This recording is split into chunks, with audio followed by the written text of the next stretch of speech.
So you're struggling with singing higher. Boom, you need to support your voice, everyone says. Or maybe you're dealing with a bit of jaw tension.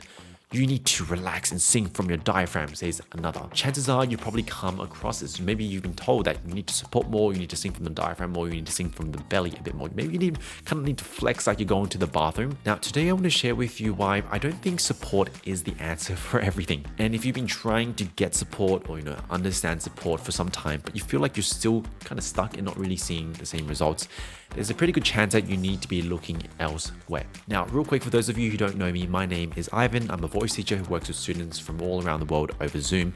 And really on this podcast, my goal is to make learning how to sing a bit simpler and easier for you to understand. So if that is up your lane, consider subscribing wherever you're joining me from.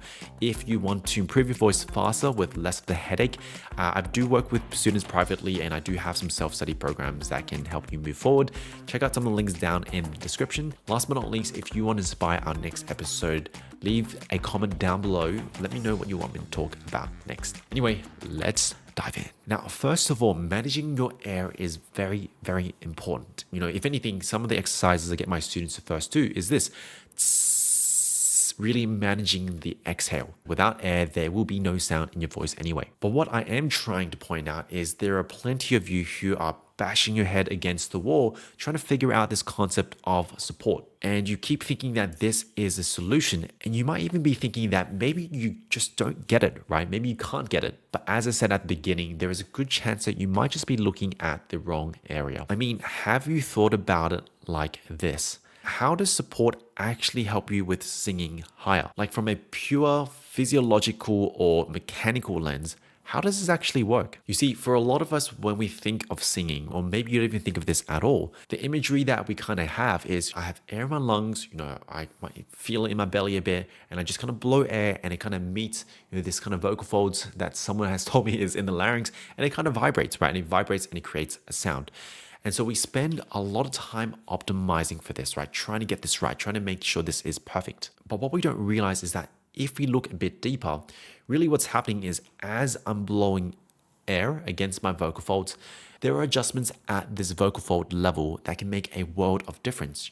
How well they stretch to adjust the pitch, and then also how well they come together to adjust for power and volume. Now, why is this important? I'm going to illustrate this with a very simple example. Say you're struggling with those high notes, right? You're feeling a bit of tension, a bit of strain. Maybe you're actually kind of flat and you're not quite getting to the note. Now, for a lot of us, we're told to support the note more, support the note more. That's why it's tricky. There's a lack of support. And so you follow this advice. You spend days, weeks, if not months, if not years, trying to figure out this support thing. But then you keep running into that same ceiling, that same invisible problem. Now, for sure, a part of the problem could actually be blowing air. I've actually had a lot of students who were struggling with, some of the higher notes and just correcting the support, correcting the way they're blowing air, that made a huge world of difference. But there could very well be another reason. What if at this kind of vocal fold level, they were just very clumsy? Maybe as you sing up higher, they just don't stretch as well as you think. Now, what this means in turn is no matter how well you blow, no matter how well your support is, if those vocal folds aren't stretching, you aren't getting to that pitch. And this is backed up by a reality. If you just go onto YouTube and you search vocal folds changing pitch, you'll see a lot of kind of shots where there's a camera going down someone's throat and you can see this process of the vocal folds stretching, lengthening, thinning out to get to the higher pitches. So this goes to show that support is really just one piece of the puzzle. Now, it's the easiest one to focus on and to blame because so many of the other adjustments are much, much more nuanced. They're harder to kind of sense or build sensitivity towards. But just because it's harder to observe or harder to kind of feel or harder to do doesn't mean that it doesn't exist. And so, Ivan, you've rambled on and on and on. What exactly are you suggesting? What I am suggesting here is if you've been trying to figure out your voice or work on that support for a while now, and you still feel like you're hitting that same kind of wall, then I want you to try something new.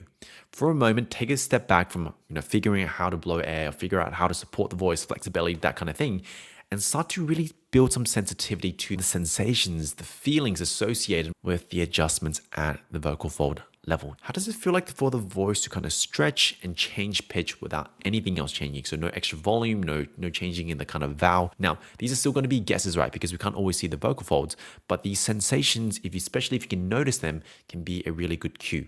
The second one is how does it feel like to connect those chords, press on those chords together a bit more without anything else changing as well. Now, if you have no idea what I'm talking about, I highly recommend you check out episode 129.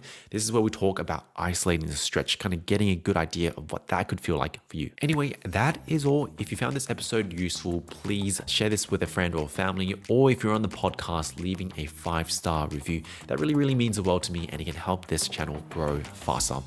If you want to improve on your voice faster with less of the headache, I do offer private lessons. Links are down in the description. And apart from that, my name is Ivan. I'm your voice teacher. I'll see you next week.